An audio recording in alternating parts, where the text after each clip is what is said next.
Hello, hello. We are live. Hey, look at that. I actually went live on a day that I promised I would go live. That is a nice change of pace. Ugh, God, I love this mod. Look at this mod. Um, Real quick, before we even begin, just want to give a quick apology if you can hear my dryer going in the background.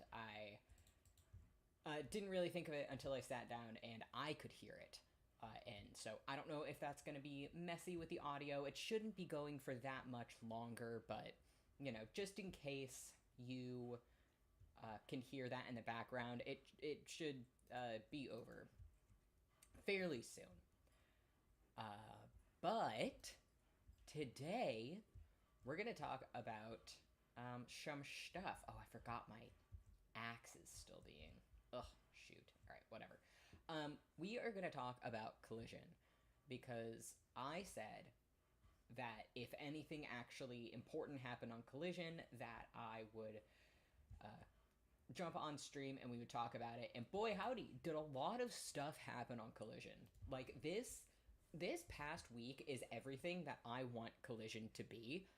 I feel like sometimes, unfortunately, Collision is sort of treated as the B show, and so not a lot of attention is given to it, not a lot of importance is given to it, and so sometimes it just becomes sort of a boring show. I think it sort of took up the mantle of what a Rampage was becoming, uh, but, but, may I say,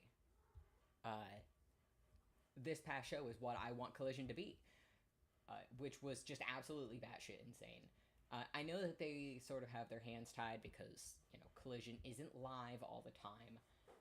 And when you have a show that isn't live, obviously you're going to have people who are going to spoil any big things that end up happening. But, what I will say for now is that this past episode is very, very good.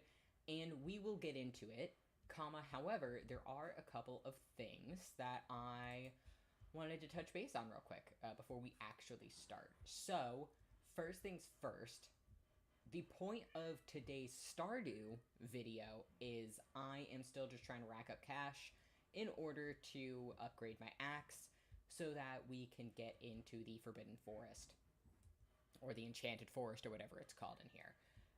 I'm going to try and get us into there. Second, is I mentioned yesterday that AJ Lee had gone back to WWE, but I did not think that she was going to be coming back in any sort of wrestling capacity because she did have a big career ender neck injury. As it turns out, apparently she is going to be wrestling. So I hope she's doing it safe, like I hope any wrestler is doing it safe. You know how pro wrestlers are. They will have a career-ending injury, and the second a doctor sort of hints at the fact that maybe they can wrestle and not die, they get back into the ring. And I don't know if anyone's seen pictures of her lately, but she's in absolutely phenomenal shape. That chick has abs on top of abs. So I'm sure she's going to be just fine. I'm sure that their doctors are keeping a close eye on her. So, I'm excited about that. It seems like she's actually going to be wrestling. I think she's going to do really well. I'm curious to see how her character develops, mostly because I just hope it doesn't become she is Punk's arm candy. And the reason for that is simply because I know a lot of the time when women come back into WWE and AEW, and their husbands already work there, or their husbands are a big deal there, the women sort of become an accessory. And I really hope that that is not the case. I think AJ Lee really can stand on her own. I think there's a legion of fans who sort of grew up watching her, and I hope she gets her own storylines and everything. But I did just want to address that because I had said last stream that I don't think she is going to come back to actually wrestle, and as it turns out, she is. The other cats in this house are attempting to escape from the dungeon that I have locked them in. The dungeon being the other bedroom. So give me 1 second real quick. I'm going to go shut my door so that they don't come in and eat my son's food.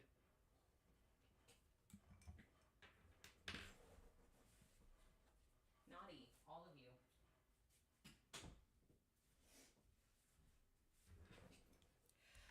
And we are back. All right. Well, actually, while I'm on this pause screen, let me make sure audio levels are good. Okay. Looks like everything is going good. Sweet, sweet, sweet. All right. Awesome. So yeah, that bit of news came across my dash. So here's hoping that things work out well for her. I hope she doesn't get injured again. Of course, I hope every pro wrestler is safe regardless of where they are. But yeah, we will see what ends up happening with that. Now, just some more, stuff at the top. Usually I like chatting until more people can get in. I've mentioned it a couple of times. I know probably people are tired of hearing about it. I start a new job on Monday. I'm very nervous about it. It's an in-office job. I haven't had an in-office job in about 6 years. I was working fully remote since March of 2020, the very beginning of that whole mess. If everyone will remember that big fun time where we all had to stay inside. So I haven't had to travel for work since then. I haven't had to go into an office. I haven't had to wear anything other than sweatpants. Spare a few times. So, I'm nervous about it. Honestly, I'm nervous about having to go into the office a bunch. Not necessarily nervous about that. I think that's going to be good for me, but mostly because I don't know if I remember how to talk to people yet. I don't know if anyone else who's worked from home for a long time knows what I'm talking about, but the only people I interact with are my roommates on a day-to-day basis. And I don't know, honestly, if I remember how to have normal conversations, but in a professional way and not just with a friend or, one of my neighbors. So I think I'm going to be anxious that I'm going to be awkward the whole time. I'm going to be anxious because I'm a little guy and I'm be like, oh, do I look professional enough? Do my clothes fit weird, etc., etc. So yeah, I'm going to be a little nervous about that. There is a chance that manifests in me wanting to stream more because I do feel more comfortable streaming and I like talking to you guys. Or it'll manifest in me being too anxious to stream and I will end up probably not streaming until the upcoming weekend. But we will see. I tend to call these things by ear. Once I am a little more settled, I will try and get into more of a schedule. Right now, I sort of schedule these things for whenever my roommates are out of the house because I love them. They know I stream. They don't judge me really, but I just feel more comfortable talking when no one's in the house. So yeah, that is kind of the gist of things right now. That's where I'm at. It's going to be a busy next couple of weeks for me, but things are exciting in the professional wrestling world because we have All Out coming out. We've got a hell of a Collision that is signaling a lot of very interesting things to come. And with that, we can actually get into talking about Collision. I went into this Collision thinking, okay, the only thing I really care about is the Mox vs. Daniel Garcia match. I'll watch that, and then I'll sort of tune out. I'll have it on in the background just to watch it. But I won't be super into the entire show. And for anyone who was able to actually catch the show, that shit absolutely did go down. So first off, the show started out with Jon Moxley versus Daniel Garcia, which I was surprised about. I thought that was more of a main event match, and so I was like, oh, damn, all right, they're giving it to us right off the jump. And what I will say about Daniel Garcia versus Mox, that was one of the best matches I think I've ever seen. And that, of course that bar is high, right?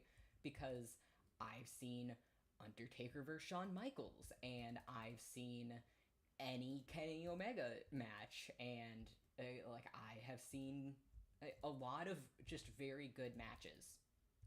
The John Moxley Daniel Garcia match that we got is a match that I will be coming back to. I feel like absolutely I will be coming back to watch that match like over and over and over again. It was just so good. Bell to bell.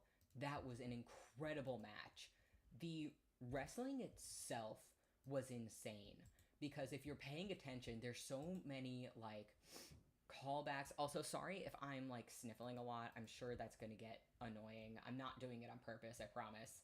I just having a little bit of an allergic reaction to something, but I should be okay. But anyway, as I was saying, just the match, like the technical wrestling was incredible. Watching these guys sort of go toe to toe with each other, unbelievably good. Like Daniel Garcia was unbelievably good in that match. John Moxley, of course, was very good. Also, I like how they skinned the ghost fish in this. That's very nice. I don't want to get rid of the bug meat. I don't think there's many bugs in these next few, though, and I want to keep everything else, so unfortunately we will toss that. Anyway, as I was saying, Daniel Garcia was unbelievably good. The storytelling in the match, watching like the back and forth, the almost pinfalls, like the back-to-back almost pinfalls, so good. How Daniel Garcia really had Mox on the ropes for so much of that match. Unbelievably, like I was on the edge of my seat. It was so incredible. And also like just the story behind it, the desperation you could tell that Danny felt. All right, we've opened this up. I can't talk to this guy just yet. I don't have all the dwarf scrolls, but once I do, we'll be able to talk to him. Anyway, as I was saying, just watching Daniel Garcia grow from like where he was, and he came into AEW already a pretty good wrestler. And I mean that in more than he's good at wrestling. He is good at character work, and he's good at presentation, and he has that presence to him, and he's good at cutting promos against people. Like, he is so good. And I feel like this match really brought his wrestling up to the level that his character work is at. It was fantastic. I don't want to sound like a broken record. I will be rewatching that match a lot. And now, the match did end in a roll-up, though. And, listen, if I'm going to criticize Mercedes Moné for ending all of her matches with roll-ups, a lot of roll-ups have ended a lot of matches lately. I don't know if that's on purpose. I think with John Moxley, it serves a narrative purpose that he isn't the John Moxley we all remember from before the whole Death Riders debacle, right? He isn't the John Moxley we remember from the BCC days. He is a coward, and he needs people to come in to help him win matches, and he's sort of this megalomaniac. But he won it with a roll-up, left the ring, and Daniel Garcia grabbed a mic shortly afterwards, and gave a very interesting speech about how he's had a good 5 years in AEW, but they haven't been good enough. And as the match ended without Wheeler Yuta interference, and as the match ended, without Mox recruiting Garcia, I think I want to take back my theory as to what the Death Riders are doing in terms of what they're doing with Chris Statlander and what they're doing with Daniel. I think it would have been a very good storyline to have Mox try to recruit Daniel. But I think what's actually happening is the Death Riders are just continuing to do what they promised they would do from the very beginning, which was they are going to take the roster and they are going to make them better through force. Oh, it's the Egg Festival today. Nice. I wonder if this reskins everything even with the Egg Festival. That'll be interesting to see. Anyway, yeah, so I think that the Death Riders are still doing that. And that's what they did at the very beginning. Because if you'll remember, one of the first things that the Death Riders did was they targeted Private Party. And they targeted specifically, I believe it was Isaiah's hand. And when they did that, we saw Private Party become more violent. Now, we haven't seen Private Party on TV a lot recently. I have complaints about that because I love Private Party. I think they can do a lot. But, regardless, after Death Riders had that first initial interaction with them, Isaiah Cassidy sort of became more violent. And all of Private Party became more violent, and they ended up winning tag team championships. And that was sort of the Death Riders thing, was through force and through being the bad guys, they forced everyone around them to reach a level that they previously had not reached. And with all of that, I think that's still what they're doing. And I think maybe I just kept misinterpreting. Oh, everything still is reskinned. That's awesome. Look at this hand. Oh, okay. I actually love all of this. So. Okay, not to get, off topic. The person who created this mod reskinned the seasonal things that you can get. That's incredible. God, I wish I want that plush bunny so bad. I want it so bad. Oh, I want it so badly. Alright, fine, whatever. I'm gonna grow some strawberries. Anyway, as I was saying, I think I just misunderstood what it looks like they're actually doing. So, with Daniel Garcia, again, I think it would have been a very good story beat to have Mox try to either replace Yuta or recruit Garcia. But really what he did was he approached Garcia, and I think what we're going to see now is Garcia going to another level and getting more violent and being more in your face. Oh, I guess I hadn't met Harvey yet. Huh, interesting. Anyway, not yet. I want to talk to everyone. But yeah, I think that because you can also see it with everyone else that they've interacted with, right? They got up in Will Ospreay's face, and Ospreay had to get more violent. They got into Hangman's face, and Hangman had to get more violent. Swerve had to reach another level. Kenny Omega had to get more violent. Darby Allin has sort of reached another peak of his career because he is forced to become sort of unhinged to deal with all of these different Death Riders. And now you have Chris Statlander, and I couldn't for the longest time figure out what they wanted with her. And what it seems like is that they just want her to be more violent, to stand up for herself, to take all these people who maybe in the past hadn't... Also, look at this little guy peeking out here. I see you. They hadn't really had a lot going for them. And because the Death Riders intervened... I also just noticed that the sewer says pain. That's hilarious. Because the Death Riders intervened with them, they were forced to push themselves. And that is what the Death Riders have said that they wanted to do from the very beginning. Also, real quick, when this egg thing is going to start, I'm going to absolutely lock in. You have no idea.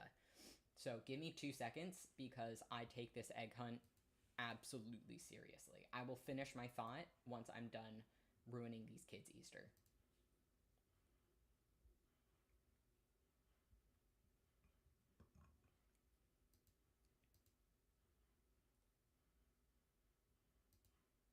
Get on my level.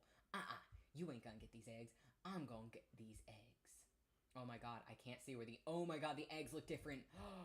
Oh no, oh, that's gonna be a problem. I can't immediately identify the eggs. No. Okay, it's fine. It's fine. I know where eggs usually are. They're tiny pumpkins now, but I know where they're usually hidden. It's fine. It's fine. We'll do this. Hoisted on my own petard, but I got this.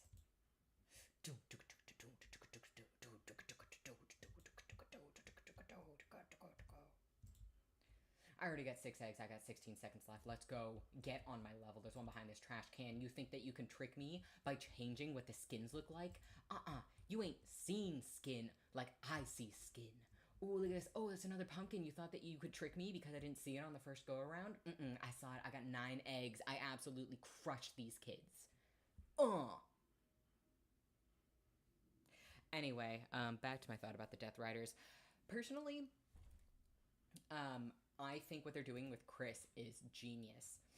Because I thought originally, wow, they are really sticking with Chris a lot. This storyline with Chris has gone on for such a long time. And winner is 7. Thank you very much. Yep, that's right. Suck it, kids. Maybe get good next year. Anyway. Yo, that's my straw hat. Oh, okay. Get rid of this horseradish. Sweet. Yeah, so like I was saying, I don't think they're trying to recruit Chris. I think everyone sort of automatically assumes that they'll be recruiting people. Nah, I don't think that's what's happening. I think what's happening is exactly what they say they are doing. They are just taking Chris and trying to make her a better wrestler. Get her to stand up for herself. Make her a powerhouse. And you could see it in this past episode. Not to get ahead of myself, but, you know, the Garcia thing made me realize they're not recruiting people. They're still doing what they said they were going to do at the beginning. And that got me thinking, like, okay, are the Death Riders bad guys? Not really, right? They are doing what they set out to do, which is improve the roster, and they are succeeding in that. The problem is the way that they are doing it is in a way that makes Mox look weak. And I think that's what's going to bring them down. But here's the other thing. If what they're doing brings Mox down, that is still going to be accomplishing their goal. Because in order to bring the Death Riders down, people have to get more violent. They have to get better. They have to raise the stakes. What they are doing is, no matter what, if you want them to stay, if you want to get rid of them, you have to get better. If whoever ends up unseating the Death Riders has to be the best they've ever been. And saying that, that's why I think Yuta really is going to play such a pivotal role in unseating the Death Riders. Because, oh gosh, it's foraging. All right, summer, we're in spring. This is construction. Spring. Okay. Anyway, like I was saying, that's why Yuta is going to be so pivotal in all of this.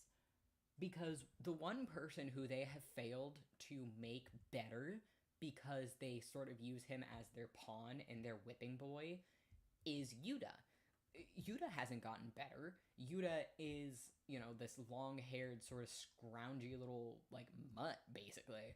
He is the Death Rider's whipping boy. He looks weak whenever they yell at him and, you know, pull him around and make him do whatever. And he looks weak when Hangman yells at him like, hey, they aren't going to help you. They are never going to come to help you, because that's not their intention. They don't want to make Yuta better. They want to make everyone else better. But they need a pawn, and you can't have a strong pawn. So I think what's going to end up happening is Yuta's going to realize this and become strong. And the person who has to push it to another level to become even better is going to be Yuta. Which is, if that ends up happening, is very poetic, because that's why Yuta joined the BCC in the first place, was to become the best wrestler he can possibly be. And sort of inadvertently, that is what they're going to make him have to do. I think probably against their best interest. So, that's where I think it's heading right now. Maybe I'm thinking way too into it, but I think that's the story that's being told right now is what what happens to the villain who is so necessary to make the hero strong? What happens if there's no one for a hero to fight against? Like, do you actually hate the villain for being there, or are you thankful because the villain is, oh, this is a catfish for sure. Are you thankful because oh, and I'm not going to catch it. I need to get a better I think I need to get the iridium rod for this. Or, do you thank the villain for being there to make the hero have to dig deep within themselves? And I think that's, the Death Riders have said that that's what they're doing from day one. So I think it's very compelling. I'm very excited to see where things go from here with the Death Riders. But that happens, right? Daniel Garcia and Jon Moxley have their match. It's unbelievably good. And so I think to myself, okay, I am going to sort of quasi-zone out at this point. Because I think that that's the only thing of interest looking at the card that's going to happen that night. So I put wrestling over into my other monitor, and I start editing a book that I've written, and I'm trying to get published. I'm focusing on other things, and Big Bill comes on the screen, and I'm like, oh, Big Bill, I love Big Bill. I think he's doing great. I'm so glad him and Brian Keith broke away from Jericho. I think it's really good for their characters breaking away from him. Sorry, I'm really focusing on getting this catfish real quick. Ooh, come on, come on. I might not be able to get it with this rod that I have right now. No, I can't. All right. Anyway. Oh, and I've got... Giving gifts is the best way. Give someone a gift. I've given so many people gifts. Whatever. Can I have my axe? Your tool is ready, but you don't have any room in your inventory. Come on. Give me the axe. Yes. Okay, so anyway, as I was saying, oh man, this ice cream stand has seen better days. Okay, what do I want to do? I probably want to sell one of these, and I want to keep the other one for the bundle. Anyway, Big Bill comes on. I'm like, okay, cool, yeah, Big Bill. He says, I'm calling out Eddie, and the second he said Eddie, I locked on like the Terminator, dude. I was like, there's no way. There's no way he's about to say, I'm calling out Eddie Kingston. And he does. Y'all, Big Bill is calling out Eddie Kingston. Which means Eddie's coming back soon. Sorry, I had to lean away from my mic to do that because, oh my god, I am so excited. I am a huge Eddie Kingston fan. And I'm sorry if, you really cared about anything else in Collision. I will go through the rest of the show because the rest of the show really was kind of insane. But I am going to be stuck on this for a little bit. I love Eddie Kingston, and the fact that he's coming back is huge.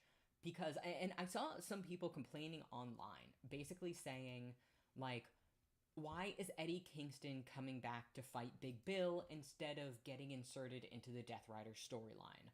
Why is, I love Big Bill. I think he's great. He is a mid-carder, though. Why is a mid-carder, fighting Eddie Kingston when he comes back? And I think that there's a couple of reasons for this, right? Eddie Kingston has talked about, in his interviews with Caesar, and I'm going to butcher his last name, and I'm so sorry, but Caesar Bononi, I believe is his last name, Bononi, or Cesar. He has been training with him. Cesar is a big... he's a big guy, but also he's a trainer. He has an Instagram and a YouTube, I think, where he gives dieting tips and exercise tips, but he's been training Eddie Kingston. And in his videos, Eddie Kingston has been giving these sort of interviews basically saying maybe I'm going to come back, maybe I'm not, kind of being a little shithead about it, right? And it has been... he has said, one of the problems is I'm just sort of waiting to find out, Axe isn't strong enough. Okay. Next plan, we need to get more money And we need to get silver so that we can upgrade this axe again. But as I was saying, so he's basically been saying there's nowhere to put me. Like, there's no storyline to put me in. I don't know where I fit in AEW right now, because these guys just keep getting better and better. And of course, all of us would say, Eddie, you could literally come back and do nothing and we would just be happy to have you. But what I think is happening is they're having him show back up against Big Bill so that, one, we can just see him in ring again. We can get some Eddie Kingston in ring fighting experience. We can see him wrestling again. And we can see him winning, because I highly doubt they'll have Eddie come back and lose to Big Bill. If they do, I think that would open up a very interesting story, but I think he's going to come back, fight Big Bill. I think, the two of them are probably pretty good friends. I don't know. They're New England. Are they New Englanders? No, Eddie's from New York. But, they're Northerners, right? I'm fairly certain that Big Bill is from the North. I am from the North, so I can say that Northerners just look like absolute freaks. So, and again, I can say that I've lived in New England almost, for a lot of my life. So, but, that being said, I think he's going to come back, and the reason he's fighting Big Bill is because they want to show him coming back and winning, and, just basically show that Eddie Kingston can still go. I'm actually going to get rid of this sword because the trident is still better. And then I think what is likely to happen is we get Eddie inserting himself into the Death Rider storyline after that. I think maybe the reason he's not showing up immediately in the Death Rider storyline is because they just want to show him wrestling and winning a match and showing that he can still go and that he's, fully recovered. I think that's one of the reasons. I think the other reason is the Death Riders have so much going on right now. They needed to offload the Daniel Garcia storyline first. And then, they've got Hook going for Yuta potentially. Although I think they are segueing that into Hook being associated with the Death Riders, forcing him to become more violent, which will then lead to Hook's solo run, which they're already hinting at with his problems with the Ops. But, that being said, I think they're going to offload the Hook storyline first, and then once they've done that, it is then just a matter of fitting Eddie in, so that they don't have too many moving parts. I do think we are going to get hints that Eddie will be involved in the storyline very soon, though. So, I'm very much looking forward to that. I think that is going to be... once they put Eddie in the Death Rider storyline, and I will be very surprised if they don't, once they put him in, I think things just start taking off from there. Now, another thing I wanted to mention, because they announced it once they announced that Eddie Kingston was coming back, and believe me, I'll be getting back into Eddie Kingston coming back. But another thing to do with the Death Riders is, last stream I said that it looks like Bryan Danielson hasn't been around for a little bit ever since the Steel Cage match. It was also announced that Bryan is then going to be on commentary full-time. I am extremely excited for that. I think that is, one of the best places for Bryan to be, because he can still interact with wrestling and be a part of it and contribute to it without severely damaging his body, which I think at this point he is in threat of doing if he continues to wrestle in the way that he was wrestling. Simply because we knew that he wound up needing neck surgery, probably as a result of some of the injuries he sustained while being in AEW. But I think him being on commentary, a lot of people have been saying, oh man, you're going to want to keep him and Nigel separate. Absolutely not. I want these two on commentary together. Don't be cowards. I want them to be, one comment away from just, voracious sex. That's what I want. Sorry, what was I saying? Am I alive? Anyway, yes, I'm very excited to see Bryan in that realm of commentary. And I also think it's very interesting because eventually Brian's going to have to get involved in this Death Rider storyline. He eventually will go ahead and be part of... Oh, okay. So usually, full disclosure, this is my least favorite level in the Stardew mines because it's dark and I can't see shit. This skin on it, though, looks really cool. Anyway, as I was saying. Oh, actually, real quick, I want to see what these monsters look like now. Oh, okay, so they're like brown. They're kind of like mudmen. Sure. Anyway, I think Brian eventually is going to have to get involved in the Death Rider storyline, and once he does, I think we are going to see a significant impact on Eddie, because Eddie's going to have to team up with Brian, and Eddie, kind of hates Brian. Or if not team up with him, basically say, hey, I respect you, like, we have a common enemy right now, and it's Mox's ego. Now, going back to Eddie Kingston. I am, like, such a big fan of Eddie Kingston, and if you follow me on Tumblr, you know that. I've never really gone into why I'm such a big fan of Eddie Kingston, though. And I feel like my story is not unique at all, because Eddie has touched so many people. But what I will say is, Eddie Kingston, aside from being a phenomenal wrestler and a phenomenal character in the wrestling space, and also, like, hugely popular with the gay community, probably for reasons he doesn't realize, I have struggled with mental health my whole life. And usually I don't get very personal in these streams, but this is something that's important to me. I have struggled with mental health because my family has a genetic predisposition to severe depression. Unfortunately, and God, I don't really like censoring because of YouTube's whatever, but I guess I don't really have to worry about being demonetized. But my family has a long history of taking their own lives, and addiction and drug abuse and just, like, debilitating mental illness. And my own mother had a lot of complications when it comes to mental illness. She had a pretty severe personality disorder that went untreated. In fact, she was in an institution when she was pregnant with me.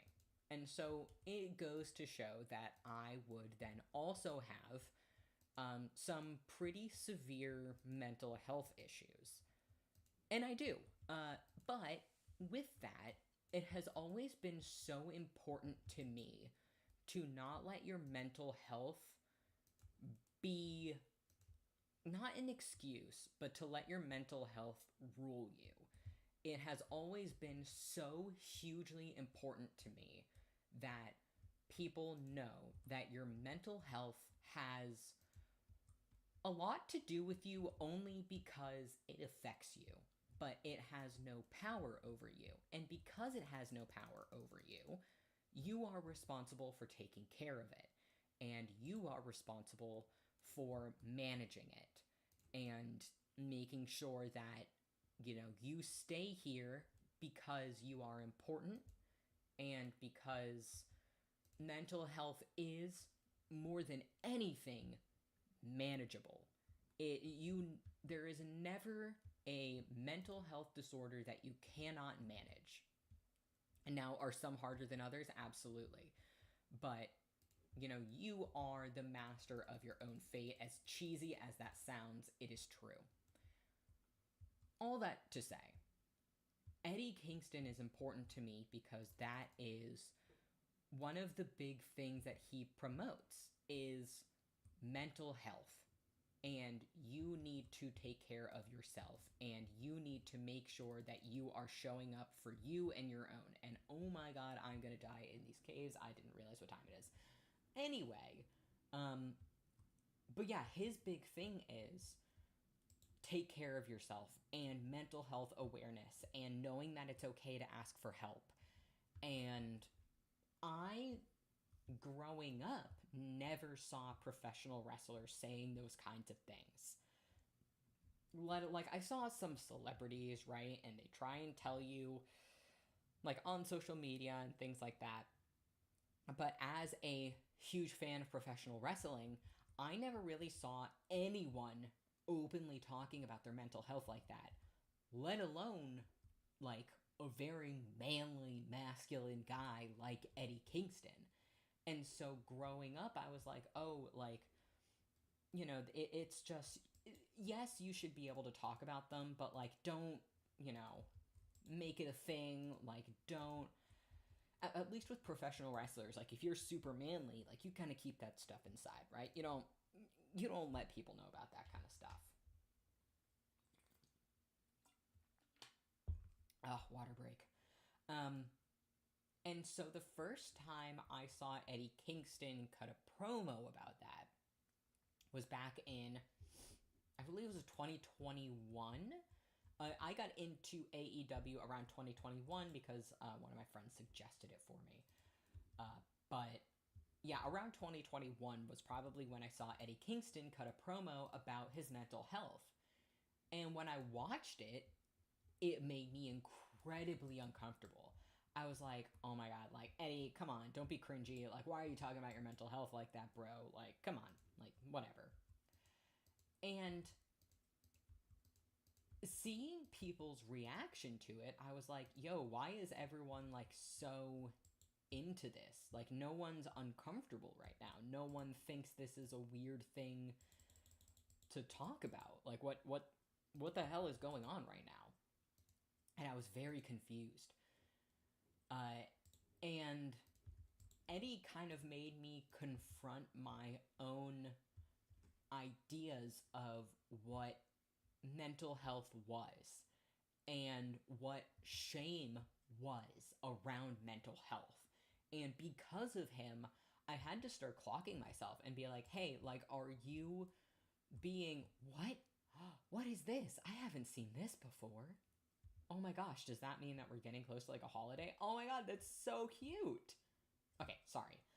But yeah, Eddie Kingston, like, made me confront the way I even addressed my own mental health and the way that I thought about, like, how people should talk about the struggles that they're going through. And that was so integral to me because it came during a time when, like I said, I struggled with my own mental health.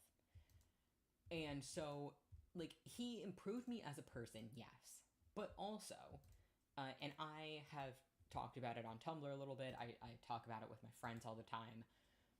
Back this past September, almost a year from today, I went through a very bad mental health crisis for a couple of reasons that we don't really need to get into. One of the big issues was I had gone off my medication. I thought I didn't need it anymore, whatever. And one of the things that really comforted me and protected me during that time when my mental health was so bad was watching Eddie Kingston promos and watching him do interviews where he talked about taking care of his mental health and being on medication and being in therapy and how important it was. And as a trans man, I, look to other men for examples of masculinity, and I look to other men for examples of what really makes a man. And seeing someone as masculine as Eddie Kingston talk about mental health that way, I mean, I literally cannot overstate how much it meant to me and how much he means to me just as a wrestler, and not in a parasocial way, right? Like, I don't think I know Eddie. I don't think that, like, we have any sort of relationship, but, like, him as a character to look up to, the Eddie Kingston who I see in interviews and who I see on screen, that Eddie Kingston, right? I don't know Eddie Kingston outside of that. I put in that disclaimer because I know that there's a lot of talk about parasocial relationships or things like that, and I don't base my whole mental health off of him. But it meant so much to me to be able to see a man who cares that much about his own and other people's mental health, that, who struggles with anger management issues but doesn't glorify them, or who, basically talks about just in general taking care of yourself and reaching out to people if you feel like you're in a deep, dark place. Because when I was struggling with my mental health, I was like, are you manlier than Eddie Kingston? No. And if Eddie Kingston is manly enough to, go to therapy, you're manly enough to go to therapy. And honest to God, that is one of the reasons why I wound up approaching a therapist and going and improving my mental health. So, being without Eddie Kingston for the past year has been difficult just because I think the product is better with him, but I also just think Eddie Kingston is so important. And so many people started watching AEW this year who maybe had never seen Eddie Kingston wrestle. If they joined within the past year, then they literally have never seen Eddie Kingston wrestle, because he's been gone for over a year.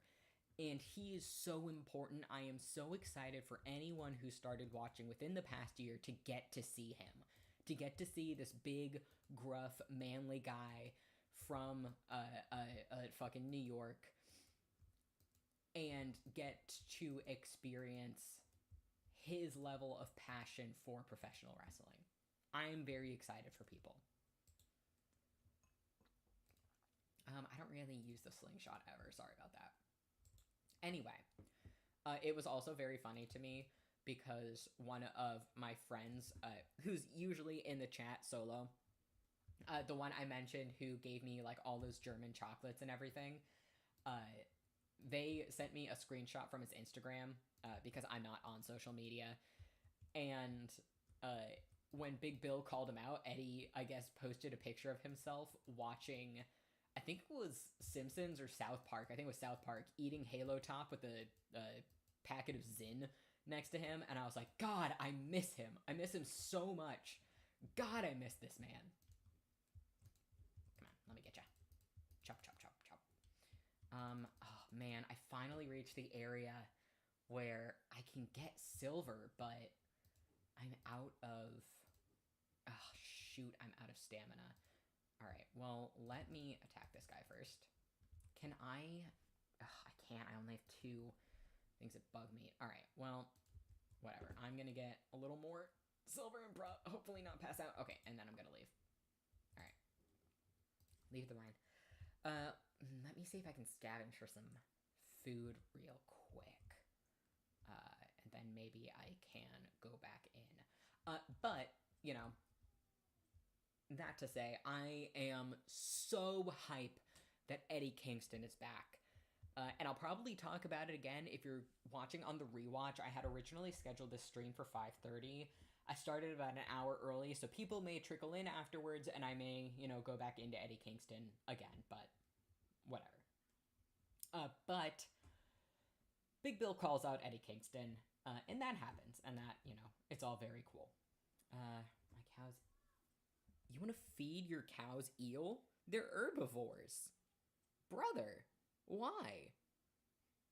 Alright, real quick, I am going to pause for just a second, so I can send a quick message. I will be right back, but hold tight. I will be right back on.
Okay, and we are back. Sorry about that. My roommates left, and I had to shoot a quick message to inform them of something.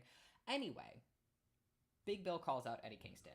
The next thing up is FTR versus Tommy Billington and Adam Priest.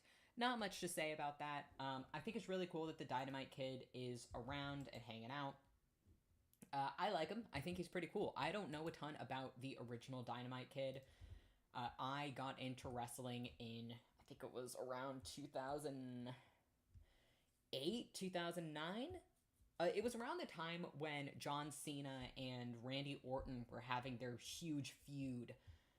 That was when I sort of got into things.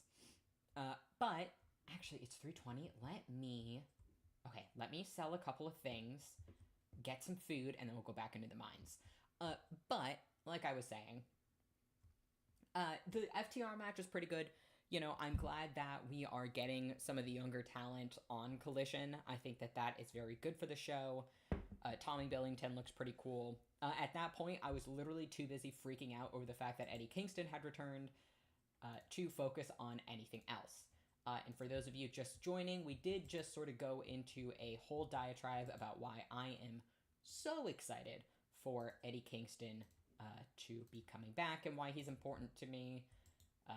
If anyone would like me to recap that, I can, but basically, he just means a lot to me, and I'm very excited to see him back in AEW. But yeah, FTR defeated the Dynamite Kid and Adam Priest, who I had not heard of previously, so he seems pretty cool, though. Next was a package with the Outrunners, and I was like, what the hell is going on right now? Like, what are the Outrunners doing?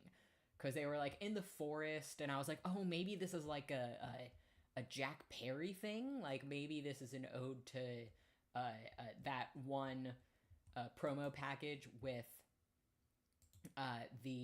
what was it? When it was Jungle Express in the forest. But then, if you keep watching, we see the boys showing up. And then we see Dalton Castle showing up. And ladies, gentlemen, and everything betwixt in between, Dalton Castle's coming back, teaming up with the Outrunners. And I cannot express enough how excited I am. First of all, I'm so happy Dalton Castle is back. I know he's been back for a little bit, I think, but it seems like he is now back on the main roster. He suffered an injury a little bit ago, back when literally everyone was getting injured, but he is back. I am so excited. I love Dalton Castle. I think he is going to be incredible with the Outrunners, because, again, first and foremost, I am nothing if not a professional wrestling comedy fanatic. So I am very excited for all of that. I think that's going to be absolutely incredible. I'm very excited to see what they're going to do. I hope they get into a very big storyline. I just love them. I just think that they're great. Next thing was Jon Moxley gave another very long promo against Darby Allin, basically reasserting what I think Mox is intending to do, which is to literally just force everyone to improve, force everyone to be better. But as you could see throughout his promos, he is sort of losing sight of what he originally intended to do. Like, yes, I think the Death Riders are still doing their what they intended to do at the beginning, which is to force everyone to get better. However, I think Mox is literally so delusional and so, like, becoming so unhinged, and I'm hoping Eddie is going to insert himself into the storyline just so that, he can fix whatever Mox is doing, but also, I'm going to need more Batwings eventually, but I need Silver really bad. Anyway, yeah, he basically calls out Darby Allin, who last we saw of him on Wednesday, put Gabe Kidd into a body bag and drove off with him in a fashion that I myself would like to have happen, because I think it looked very fun. So Darby, if that is a business that you're going to start, let me know. I would like to be part of it. Regardless. So yeah, he calls out Darby Allin. Nothing really much happens other than that. Then we had the All-Star 8-Women tag team match with everyone banned from ringside. Again, and I've mentioned this before, literally my only criticism of the Dark Triangle, which is Thekla, Julia Hart, and Sky Blue, is, and I see a lot of people are coming in now. My bad, guys. I did start this stream about an hour early. You can catch the rest on the rewatch. I'm in the process right now of recapping. Oh no. Oh, and I'm out of stamina again. Okay, I better leave. I'm basically now recapping what happened on Collision. And by that, I mean I have gone through everything up to the 8-women tag team match, including doing some at the top housekeeping, talking about how AJ Lee is actually wrestling in WWE, talking about how, again, I'm going to be starting a new job tomorrow, very anxious about it, so please send good thoughts my way. Talking about how phenomenal the Mox vs. Daniel Garcia match was, and also talking about why it matters so much to me personally that Eddie Kingston is coming back, and so that fans who have maybe gotten into AEW in the past year can also experience the glory that is Eddie Kingston. Now, that rambling aside, I will go back and reiterate anything that you want to. Just let me know in the chat. But, all that being said, the 8-women tag match was really good. I think that all the women in the match are very good. I've said it in the past, I'm not really a huge fan of Megan Bayne, and that is literally just personal preference. I don't really like the whole, I am big and strong and tough, and that is my character. I don't like it for women. I don't like it for men. I think it is, whatever. I think that really, for the most part, you should have more to your character than just being big and tough and scary. And also, I think in this big year of 2025, it is sort of cringy to have your character be an ethnicity that they are not. And from what I know, Megan Bayne was born in the United States and is billing herself from Greece, which, is a choice you can make. And it's a choice that she has made. So, who am I to judge? I will be judging, but, whatever. That being said, everyone else, love them. Triangle of Darkness, again, literally the only criticism I have is that their entrance, and maybe they need to change it, maybe they don't. It really is such an epilepsy warning. Like, yes, there are a lot of entrances that have flashing lights. I think Summer Brody King's entrance does, what have you. I think if you're watching professional wrestling or TV in general, you should always be wary that there will be flashing lights. With the Dark Triangle, specifically Thekla's entrance, it is a really big epilepsy warning. And I say that just because I have a friend who I tend to warn before that kind of stuff happens, just because they are sensitive to things like that. But, it is what it is. I think that literally, honest to God, the flashing lights in their entrance, because they are so brutal, that is the only criticism I have. Those women do everything else perfectly. I love them. I think they're incredible. Everyone else in that match was also incredible, because we also had Toni Storm, we had Mina Shirakawa, we had Chris Statlander, and we had Harley Cameron. And, God, I really need to get a new fishing pole, whatever. I love all of them. I think they're incredible. But in this match, believe it or not, the champion was not the most notable thing that happened. And don't get me wrong, I love our champion. I love Toni Storm. I love Chris Statlander. I love Harley Cameron. I love all of those women more than anything in the world. The most notable thing that happened, though, was, if you were paying attention and listening to commentary, because they made sure we noticed it, Chris Statlander won the match with the seatbelt. Now, there are a few things that are of note. Shane, don't hate me. Let me give you a daffodil. You don't really like it? Whatever. You get a daffodil anyway so that I can get 100 gold. I'm not romancing you anyway. I'm probably going to romance Sebastian once I meet a cryptid. Goal number 1 is meet a cryptid. Anyway, as I was saying, she won with the seatbelt. Now, commentary had a very interesting perspective of it. They said Chris Statlander won with Wheeler Yuta's move. If you will remember, the seatbelt, which Wheeler Yuta has used throughout his wrestling career, including when he joined the BCC, including when he decided to stay with the Death Riders, the seatbelt was a move that Chuck Taylor taught him. I don't know if they're going to get into the nuance. I don't know if they're going to mention that, Yuta learned that from Chuck Taylor, and so technically it's Chuck Taylor's move, not Wheeler Yuta's. I don't know if this is playing into the fact that Wheeler Yuta is a mix of all the men who came before him who he idolized, one of them being Chuck Taylor, the next one being Bryan Danielson. Because he uses a lot of Bryan's moves, and he has always used Chuck Taylor's seatbelt, as Orange Cassidy heartbreakingly informed us of that one time where he was on Collision, or not Collision, he was on commentary at Dynamite. I don't know. I think it's very interesting. As those of you who were watching saw, Wheeler Yuta had gotten in to talk to Chris before the match began. She then uses his finisher. I think it's very interesting. I think if you want to make the argument then that maybe the Death Riders are trying to recruit Chris, I think it could easily be made.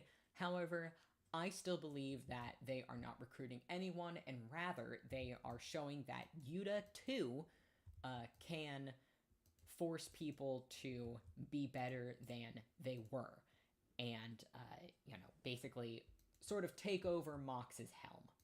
I think that is very, very likely that is also what's happening, instead of Yuta just coming in to recruit people.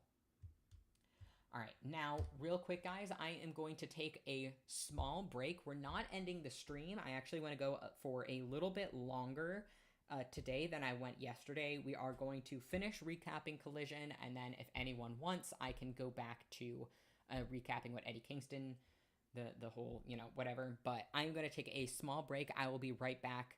It won't even be 5 minutes, so stick with me, and I will see you then.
And we are back. See, I told you it wasn't going to take that long. Come on now. Okay, so next, what wound up happening was we got the Bang Bang Gang. I really thought that when they threw away those cutouts that Jay White and I believe it's Colton who's injured would have come back. They didn't.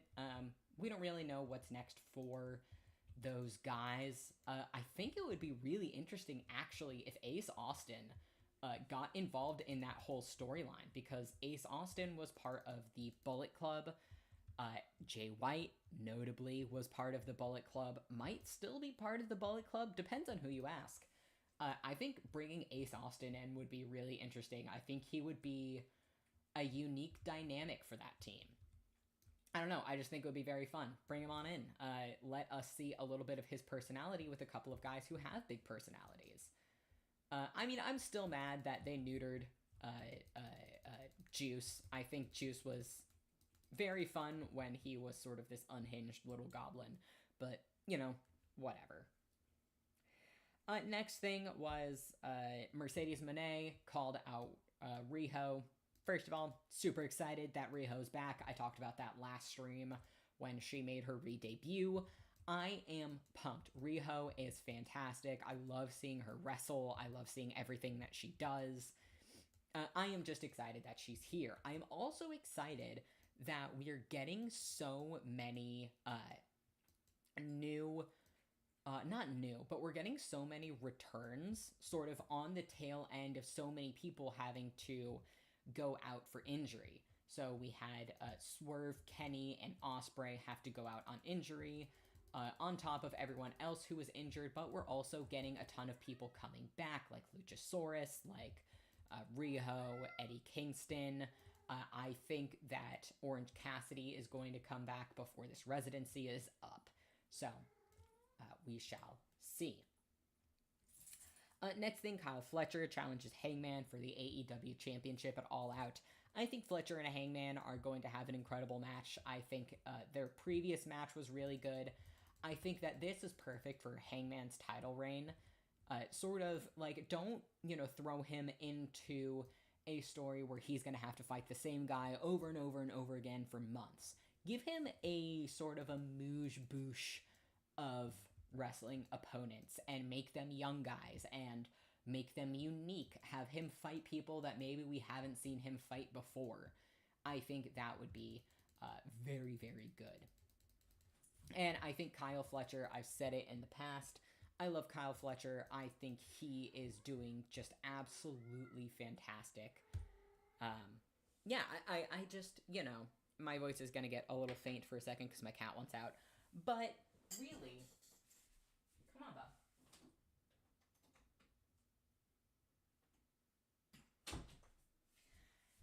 Really, I'm such a big Kyle Fletcher fan. He really has come so far from where he was. So, yeah. I am very excited to see how that shakes out. I think they're going to be incredible together. I think that match at All Out is going to be great. I would be surprised if MJF doesn't insert himself into it. And we'll get into that later. Because he does come back up. Next thing that happens is the conglomeration. Kyle O'Reilly tries to talk down Roderick Strong. So Kyle and Roddy are doing such an interesting story that I think Adam Cole would have been a part of had he not, as we know, unfortunately suffered another pretty serious concussion, which for him, he suffered a very bad concussion previously before he was out with his ankle injury, and, head injuries should be taken extremely seriously. So he is out currently. That being said, actually, let me see if I can make it to Gunther in time to bring him that. Anyway, as I was saying, we see that Hologram is being hacked. And first of all, I think that's very interesting. I love Hologram. I think that so much more could be done with Hologram's character than what is currently being done. I posited to my friend previously that Hologram should have one of those, like, Daft Punk LED helmets where the words he's trying to say scroll across the front. So, like, still he doesn't really talk, but we're still getting his words, or, like, have him do a text-to-speech thing like Shibata does, whatever. Anyway, as I was saying, he is being hacked. There's an evil hologram on the loose. Also, sorry if my stream is getting a little bit choppy. Weather's kind of bad where I am right now, so streaming capability won't be great. We'll probably go one more day anyway. Again, for anyone just joining, I started the stream about a half hour early, so you're going to want to jump in a little bit later. But yeah, so Roderick Strong, I think, is the one who's hacking a hologram. And that literally, I have no reason to think that other than because I think it would be a very cool story beat to have Roderick Strong be the guy who is going to tear apart the conglomeration from the inside so that he can keep Roddy to himself. Because as we know with Roddy, he is a very jealous person. He didn't like when MJF took Adam Cole from him. He probably doesn't like that the conglomeration now has Kyle O'Reilly.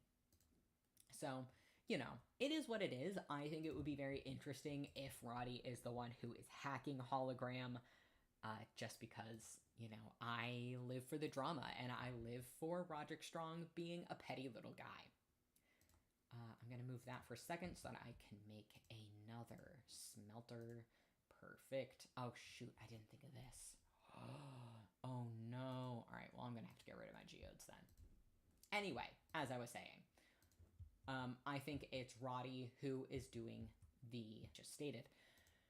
Yeah, so after that, unfortunately, I got a pretty big headache and what actually had to stop watching Collision.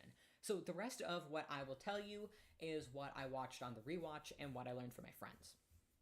So Jerry Lynn offers advice to Anthony Bowens. Personally, as a trans man and as a bisexual man, I love Bowens for what he has done for professional wrestling. I'm not super behind his current character. I don't know if that's bad to say as a member of the queer community. I'm just not super into his character right now. I don't know if maybe it's because he hasn't gotten a ton of screen time. If, you know, maybe it's because I don't see him very believable as a heel. Whatever. You know, I am not a huge fan of his current character. But there was that section with Jerry Lynn. I rewatched it. Not a ton happened. Now, the last match of the night. Konosuke Takeshita versus Mark Briscoe, a.k.a. the most fertile man on the planet. So, basically, and by the way, your screen isn't frozen. I'm just standing here waiting for my silver bars to pop up so that I can add them to my collection. So that I can finally upgrade my axe again. We're going to need more money for that, but oh well. All right, so how many do we have now? We have 3, 4, 5. Perfect. Okay. Anyway, so yeah, I personally love Konosuke. I talked about it last stream, how much I love Konosuke. I think he's incredible. I think it's very interesting to have Mark Briscoe wrestling him, sort of an older generation versus younger generation. You know, what have you. The notable thing that happened during the match is that MJF comes back to screw over Mark Briscoe. First things first, as everyone knows, he just got married to Alicia Tout. And for those of you who maybe don't know their backstory, I love, parasocially, I'll admit, MJF and Tout because, solely because the way that they met was, there's an old interview that MJF did where he is talking to a woman who is Alicia Tout, you know, way back when. And he basically calls her, oh god, what was it? Like something skank from Whore Island or whatever. And it's hilarious. Years later, he's in a press conference from, he's in a press conference, I think it was after one of the All In pay-per-views, and someone, you know, asks a question, and he's like, wait, don't I know you? You're, like, something skank from Whore Island? And, like, he recognized her from way back when. Recognizes her mid-interview. It was at one of the media scrums, and everyone was like, holy crap, like, I can't believe he remembered her, whatever. And then we learn later that they start dating after, I believe it was his former fiance, you know, decided to end things, whatever. That was public information. But yeah, so those two got married this past, I don't know what day they got married, but they got married this week or this past weekend, whatever it was, which I think is very cute. It was also cute if you've seen the wedding photos, just seeing everyone who was there. There's a photo of, I think it was most of the people who were invited. You had like Hangman Adam Page was there, Max Caster was there.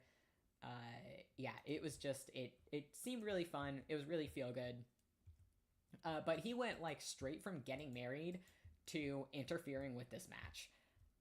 And you could tell that he went straight from his wedding to interfering with the match because he was very pale. Had not put on any of his tanner, it seemed. I actually looked at my Discord messages to see what my group chat had said about how, the rest of the show had gone, because again, I unfortunately could not make the rest of the show. I had a really bad headache. And I saw them being like, oh my God, Eddie, Eddie, Eddie. And I was like, there's no way. There's no way Eddie shows back up and I miss it. There's absolutely no way. And it's because they thought that Max was dressed a lot like Eddie Kingston. And had just, come back to, he came back to interrupt Briscoe's match. Eventually, Takeshita did defeat him, but the big thing is that Max is back after a short stint away, obviously, to get married to Alicia Tout. Or a Tout? Alicia a Tout? I guess she's Alicia, whatever Max's last name is now. Maybe she hyphenated. Who knows? I don't care. That's their business. Anyway, as I was saying. Hey, Jojo Cola. But as I was saying, he got back from getting married, which is really sweet.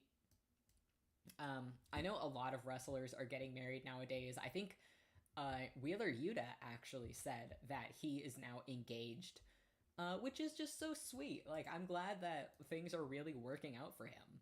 That, like, he is doing really well at work.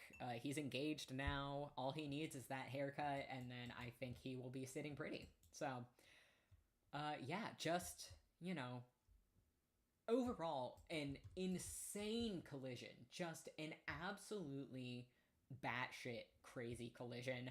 I think a lot of the live collisions are sort of insane.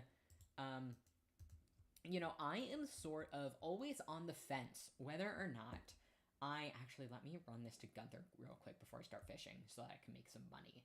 I'm always on the fence whether or not I want Collision to be live or not. I am always on team, care about the wrestler's well-being first and foremost, and I have to imagine, do you want a clam?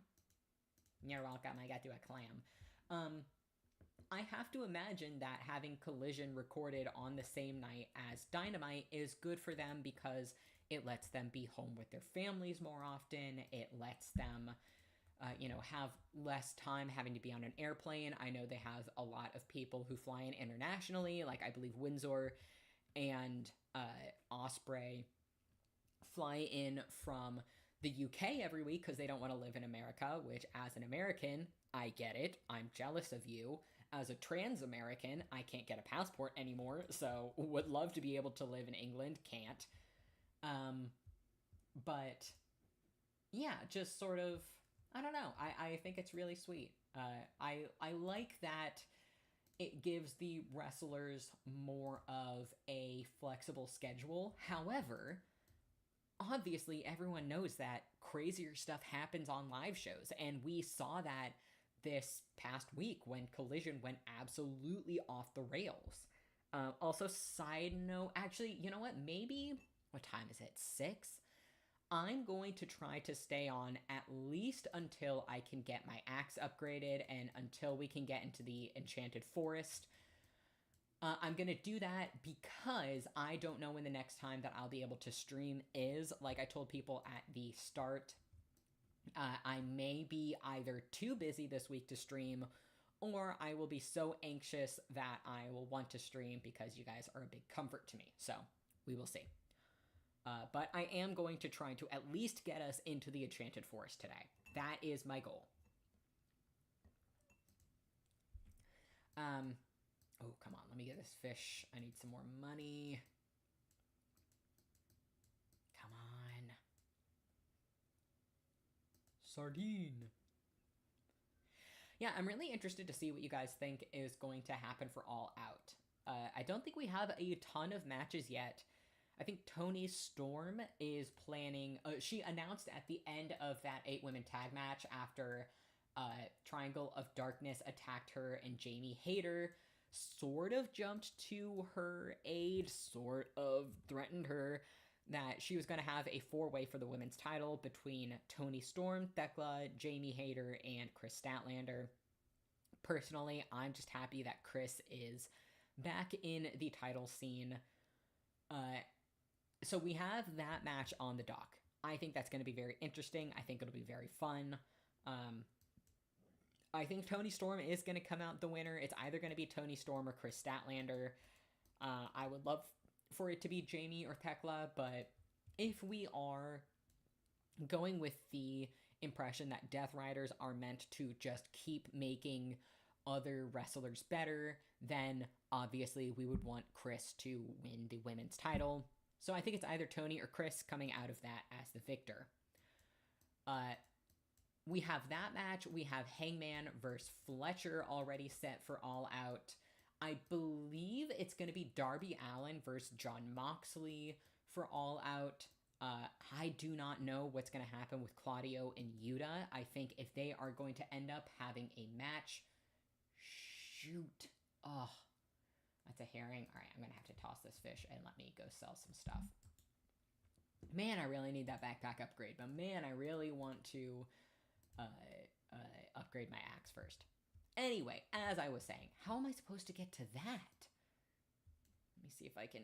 no, can't. Maybe I go to that other dock. Yeah, let me go around to the other dock.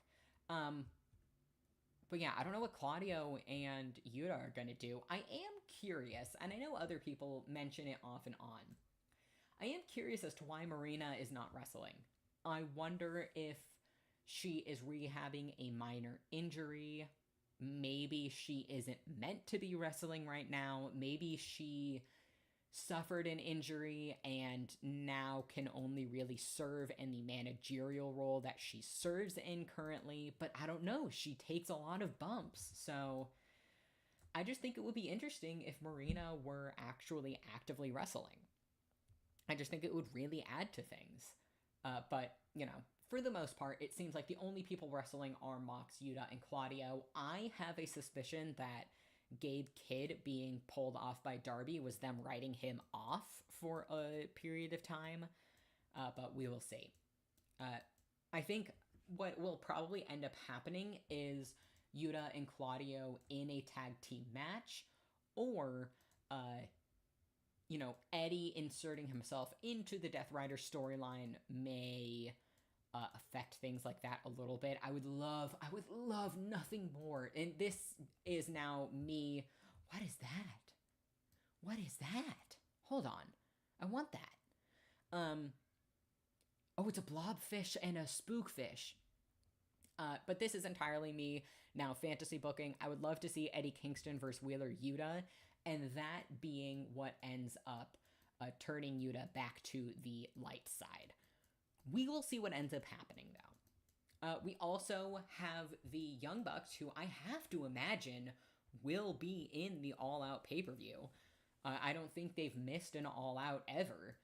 But I am wondering who they will face, because it seems like they've burned their bridges with the Don Callis, or not the Don Callis, with the Death Riders. I'm curious to see if maybe they do something with the Don Callis family. They sort of co-signed that huge attack on Kenny. I can't imagine that that sits well with Hangman. But, you know, I don't know. We'll see. We'll see. It's 220. I probably don't really need these. All right, I'm going to sell those. But yeah, I am interested to see where the Young Bucks will come in with All Out.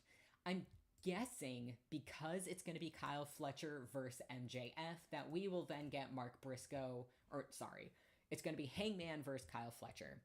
I'm guessing then it's going to be MJF versus Mark Briscoe. which will then lead into MJF challenging Hangman for his title, having to give a week's notice with the contract that he has. I'm guessing then it will be Mercedes versus Riho for All Out. I can only dream that that is what Mercedes All Out match is going to be for a couple of reasons. The first one being, I just love seeing Riho. I would love to see her back in the pay-per-view era, like her like pay-per-view, not era, but you know what I'm trying to say. I would love to see her back in a pay-per-view. The other reason is, I think Riho can really remind people why people fell in love with Mercedes to begin with, and it's because she did so well in New Japan, and she is a woman who stood up for herself against the, you know, mega company that was WWE, and I don't know, man. I am just rooting for Mercedes so hard, but I don't want to let her off in saying that she hasn't been dropping the ball with the way her matches have ended and the way she cuts promos, you know? I really think, sorry, I'm talking so much this stream, I really need to, like, take a moment to drink some water. But, yeah, so basically that's where I'm at when it comes to Mercedes Moné. Other matches that I think are possible, I think it's probably going to be FTR versus, I can see the Outrunners, honestly, with Dalton Castle as their manager. Actually, now that I say that, that would really make sense. Because Dalton has had so many injuries, if he just wants to come back in a managerial role for the Outrunners, Outrunners face FTR, I think that could be a really, really good match there. And then I think Eddie Kingston has to have something to do with All Out. I think it's very likely Eddie Kingston comes back and does something with Death Riders. If he does not do something with Death Riders, I would like to see him do something with maybe Hook, maybe Samoa Joe, maybe, I'd love to see Eddie Kingston versus Okada. We know that Eddie Kingston really likes facing off against the New Japan guys, so, you know, we will see. But I am very excited for how all of that is going to turn out. Alright, I think I am going to wrap up this day and end the stream here. And the last thing I want to talk about, I sort of referenced it in the last stream, but I want to add something to this channel, and it wouldn't be a regular thing like what I do right now, but I have had a thought in the past of doing something called Your Friend Explains, and it would basically be me explaining to anyone who is new to watching AEW certain things about AEW. So, for instance, an episode that I have in mind is Your Friend Explains Eddie Kingston, where I would go through Eddie Kingston's career and why he's important to AEW and why he's important to so many people who are fans of AEW. Or Your Friend Explains The Elite, where I would go through the entire history of the Elite and people who have been in it. Your Friend Explains Revolution, Your Friend Explains Full Gear, where I recap old pay-per-views and why they are relevant today. So that is sort of a plan that I have in the back of my mind. One of the things is I need to get a tripod for, I think I would probably film it first and foremost on my iPhone, just because I can't make the camera investment right now as it stands. I'm hoping, you know, give me some time, I'll be able to afford a real camera, but for now, I think it's more realistic to just get my iPhone to do it and buy a tripod. And then on top of that, that would also mean me waiting to film for when my roommates are out. Again, like, my roommates wouldn't judge me. They're very good people. Actually, you know what? Actually, I promised you I would make it to the Forbidden Forest today. What I'm going to do as recompense for not making it to the Forbidden Forest will make it next time, I promise you. I will go through the next day, and I will get this axe done. I won't do that on stream, though. I will do that sort of in the background so that next time I start, we will go to the Forbidden Forest and hopefully find a cryptid in there. So basically what I'm saying is I'm going to play a little bit in the background so that next time we come, you have something more interesting to watch. But I will probably end this stream here with the idea that I am going to try to start that series. I will film probably when my roommates are out. I'm just too anxious to film that kind of thing when they're in. I wouldn't expect to see the first video anytime soon. I haven't even really started. I need to get visuals. I need to write a script, but it's something I'm considering. So if that is a series that you think would be helpful or that you'd be interested in seeing, let me know in the comments. If you know my Tumblr, I'm old7. At Tumblr, my profile picture is Hangman when he was laying on the ground doing that funny face. I have a Ko-fi link over there. You don't have to donate, of course. If you want to donate, please feel free. But yeah, so that'll probably be far in the future. In terms of when the next stream is going to be, very likely it will be next weekend. So I will probably... It may be next Sunday so that I can recap both Dynamite and Collision. But if enough happens on Dynamite, then maybe I stream Saturday and Sunday like I did this weekend. We will see. Very unlikely that I'll be able to stream during the week, but again, these things just kind of pop up, so make sure you have your notifications on for this, and follow me on Tumblr if you want to. But with that being said, thank you so much for joining me either here or watching on the replay. I love you very much. I hope you have a great rest of your weekend. Everyone stay safe. I love you, and goodbye.